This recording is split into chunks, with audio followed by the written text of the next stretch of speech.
Ya, sekitar 2 jam lagi kick-off Indonesia kontra Thailand di semifinal Piala AFF U23 akan berlangsung di Stadion Gelora Bung Karno, Jakarta. Lalu bagaimana peluang Garuda Muda kali ini? Kita akan membahasnya bersama dengan pengamat sepak bola, Erwin Fitriansyah. Bung Erwin, terima kasih sudah bersama kami. Selamat malam, Bung Erwin. Selamat malam. Sebelum kita diskusi, kita akan tampilkan dulu sejumlah informasi berikut ini. Pemirsa, Thailand kita ketahui tidak kebobolan dari 2 pertandingan di fase grup dan mencetak 4 gol. Namun torehan clean sheet juga dibukukan oleh Indonesia dari 3 pertandingan yang telah dilakoni dan berhasil menjaringkan 9 gol. Nah, dari salah satu kemenangan besar yang diraih dari Garuda Muda atas Brunei dihasilkan dari skema long pass yang berasal dari Muhammad Ferrari yang kita lihat, kemudian diberikan langsung kepada Jens Raven yang kemudian inilah gol keempat Indonesia ketika melawan Brunei Darussalam. Dan pemirsa, di gol ke-8 yang dicetak oleh Raven kembali juga diawali dari assist long pass Ferrari. Nah, kalau Anda lihat, Bung Erwin, apakah memang long pass dari Ferrari sampai kemudian ke Jens Raven ini menjadi salah satu senjata kita ketika melawan Thailand? Ini kan waktu lawan Brunei ya. Brunei itu kan tim terlemah, bahkan di kawasan ASEAN ini bisa dibilang Brunei sekarang sudah menjadi tim yang terlemah karena Laos, Myanmar, Timor Leste progresnya cukup bagus ya. Long pass ini kalau waktu lawan Brunei ini hanya salah satu cara ya, karena di 8 gol yang tercipta itu macam-macam prosesnya. Ada kerjasama 1-2, ada tendangan dari jarak jauh, ada tendangan sudut yang bisa dimanfaatkan jadi gol. Tapi 2 gol ini bisa menjadi salah satu cara mungkin untuk membongkar pertahanan Thailand. Tapi yakinlah bahwa Thailand nggak seperti Brunei gitu. Jadi ini kalau long pass seperti ini kan karena 2 prosesnya ini karena pemain-pemain belakang Brunei kurang waspada. Ya, bolanya ditaruh di belakang, mereka balik badannya kalah cepat, larinya juga kalah cepat. Dua-duanya seperti ini. Satu yang gol keempat tadi, bolanya dicuri sama Jens Raven. Tapi saya yakin kesalahan-kesalahan pemain Brunei seperti ini nggak akan diulangi kecil sekali diulangi oleh Thailand. Soalnya memang long pass seperti ini nggak keluar ketika melawan Filipina melawan Malaysia, Bung Erwin ya. Apalagi kemarin pada saat itu Ferrari kan sempat dicadangkan ya, sehingga kemudian akhirnya nggak keluar. Nah, apakah menurut Anda ini memang masalah levelnya saja Brunei yang berbeda dengan Malaysia dengan Filipina? Betul, ya memang secara keseluruhan Filipina dan juga Malaysia itu cara bertahannya jauh lebih baik dibandingkan dengan Brunei itu ya. Oke, Filipina kalah 1-0, tapi kan pemain kita nggak cetak gol. Yang cetak gol kan pemain Filipina, gol bunuh diri. Jadi cara bertahan secara disiplin yang diperagakan Filipina dan Malaysia itu yang benar-benar menjadi masalah ketika menghadapi mereka. Padahal possession menang. Operan juga lebih banyak, shot ke gawang, tendangan ke gawang juga lebih banyak, yang on targetnya lebih banyak ketika Filipina dan Malaysia.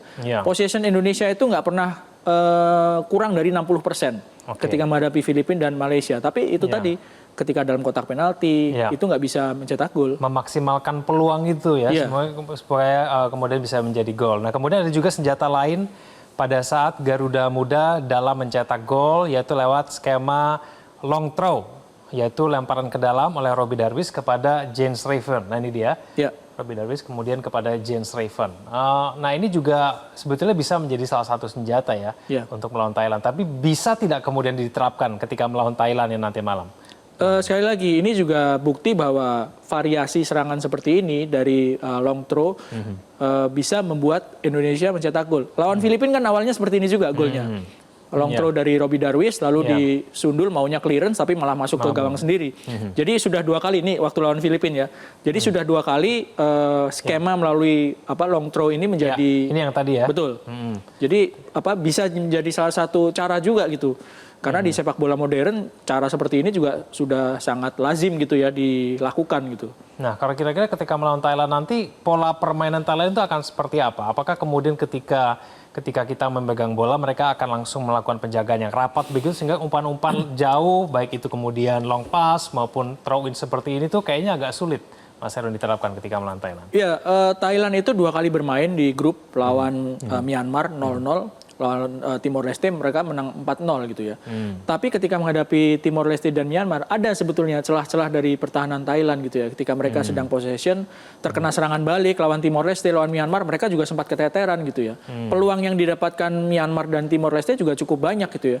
Nggak seperti ketika Indonesia lawan Brunei atau ketika Indonesia lawan Filipina atau Malaysia yang mendominasi sekali gitu ya. Tapi Thailand ini punya celah-celah yang harusnya sih bisa dimanfaatkan ya. Kalau kita bisa bermain lebih tenang, lebih rapi, lebih disiplin, lebih solid itu bisa dimanfaatkan. Karena di 2 pertandingan menghadapi Timor Leste dan Myanmar itu bukan seperti Thailand yang ketika menjadi raja ASEAN beberapa tahun belakangan. Jadi mereka gitu ya. juga nggak terlalu meyakinkan juga ya performa dalam AFF ini ya. Karena ada latar belakangnya. Mereka ini kan baru 3 minggu ditangani pelatih sekarang ini. Jadi sebelumnya pelatihnya asal Jepang.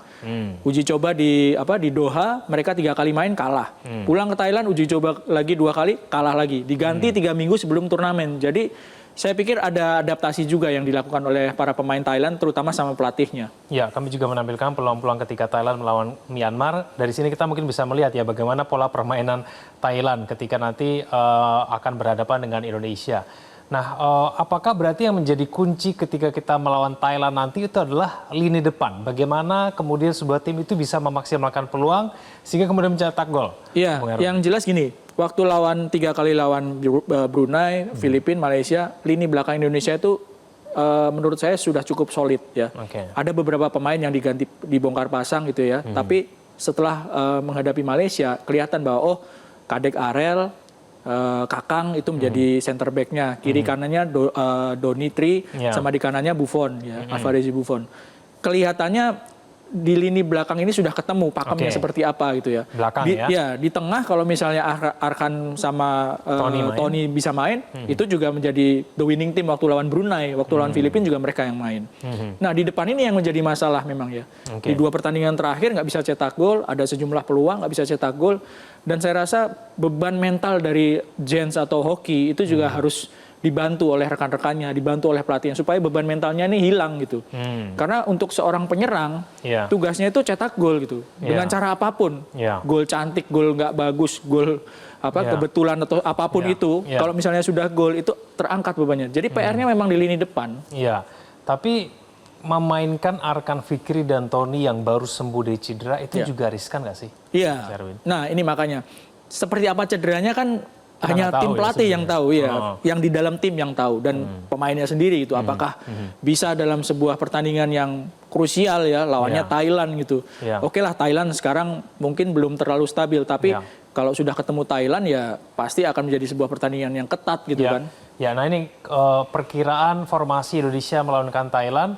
Kalau misalnya kemudian Tony dan Arkan Fikri itu tidak main, kita lihat Cahya di penjaga gawang, Donitri, Kadek Arel, dan M. Ferrari, dan kemudian Ahmad Maulana di lini belakang. Lini tengahnya Raihan Hanan, Robi Darwis, dan Dominikus Dion. Kalau misalnya Arkan Fikri dan kemudian Tony tidak main, apakah 3 ini orang terbaik yang kemudian bisa menggantikan peran itu?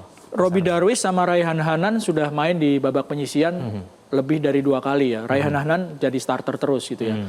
Dominikus Dion ini yang menjadi tantangan tentu bagi dia kalau misalnya dia ditampilkan sebagai starter. Ada juga nama Firman Juliansyah di situ.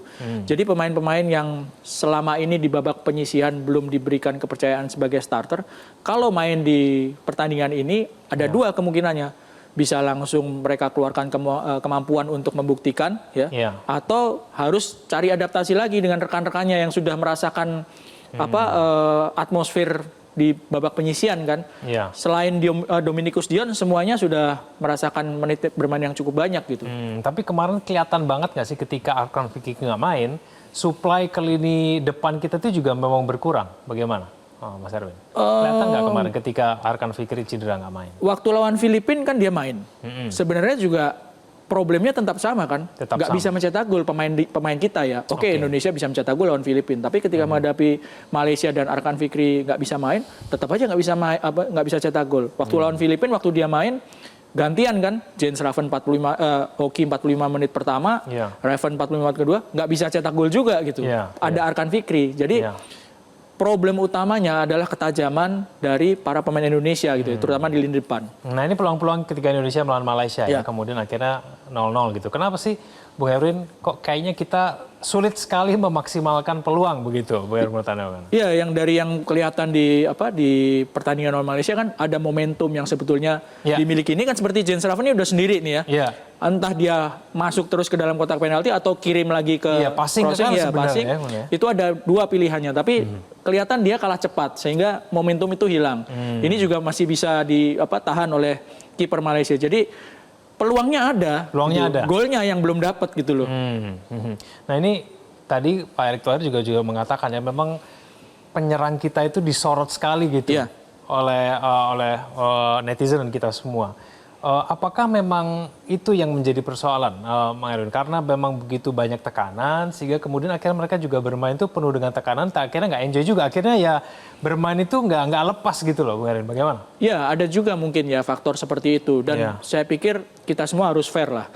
Tim ini kan nggak melakukan uji coba. Pelatih Gerald juga belum terlalu lama menangani tim. Mereka juga nggak terlalu lama untuk kumpul bareng. Gitu kan ya. Khusus untuk Jens sama hoki, Jens itu umurnya baru 19 loh. Ini turnamen U23. Lawan-lawannya kadang-kadang ada yang umurnya sudah 22, ada yang sudah mepet-mepet 23. Beda umur 1 tahun atau 2 tahun untuk di level ini itu bisa perbedaan yang cukup signifikan ketika main di lapangan. Hoki baru 20 umurnya. Kalau berhadapan dengan lawan yang umur 22 jelas kalah matang.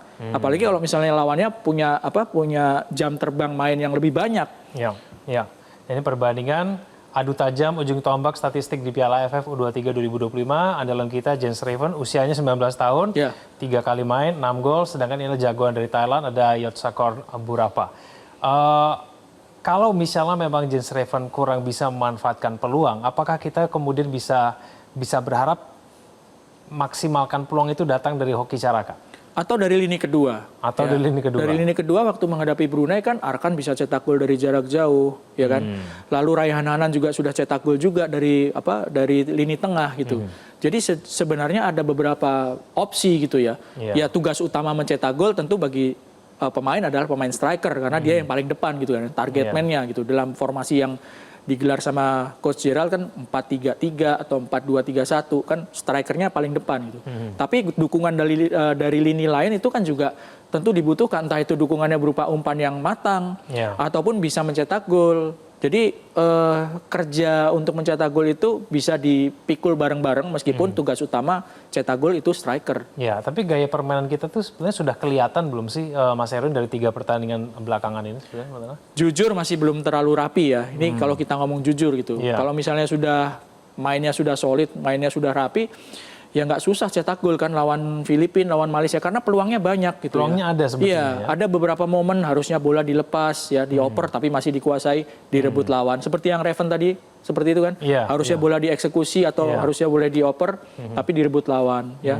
Jadi ada beberapa momen yang ketika menghadapi Brunei kita nggak usah bahas deh karena Brunei itu levelnya jauh di bawah gitu ya. Tapi Filipina sama Malaysia itu contoh bahwa belum terlalu solid sebetulnya tim ini dan harusnya ini dalam masa proses gitu ya. Karena kan nggak ada uji coba. Ini turnamen pertama mereka.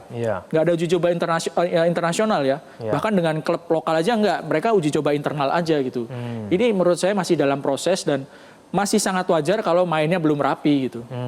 Nah Thailand, tapi mereka juga nggak jauh lebih baik dari kita juga kan, Mas Erwin ya. Jadi nanti kira-kira pertandingan nanti malam itu akan berlangsung seperti apa sih? Apakah dua-dua tim akan bertahan atau Indonesia akan lebih baik menyerang atau bagaimana menurut Anda? Secara natural sebetulnya Indonesia kan punya keuntungan sebagai tuan rumah. Tuan rumah di semifinal, saya yakin penontonnya akan lebih banyak gitu ya. Jalanan udah macet tadi kelihatan di sekitar Senayan gitu. Dengan kondisi seperti itu sebetulnya Indonesia harus bisa memanfaatkan gitu motivasi ketika bermain di kandang gitu ya. Dan Thailand juga bukan tim yang sedang solid juga, pelatihnya baru. Ketika menghadapi Myanmar juga mereka hanya bisa 0-0. Lawan Timor Leste juga hanya bisa menang 4-0 gitu ya. Artinya punya peluang gitu ya. Indonesia punya peluang yang cukup terbuka kalau menurut saya. Dan jeda pertandingan ini kan agak lama.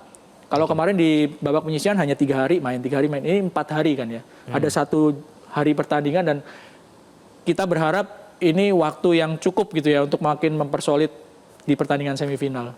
Kira-kira Indonesia bisa menang dalam waktu 90 menit? Nah, ini yang saya sebenarnya juga agak riskan ya.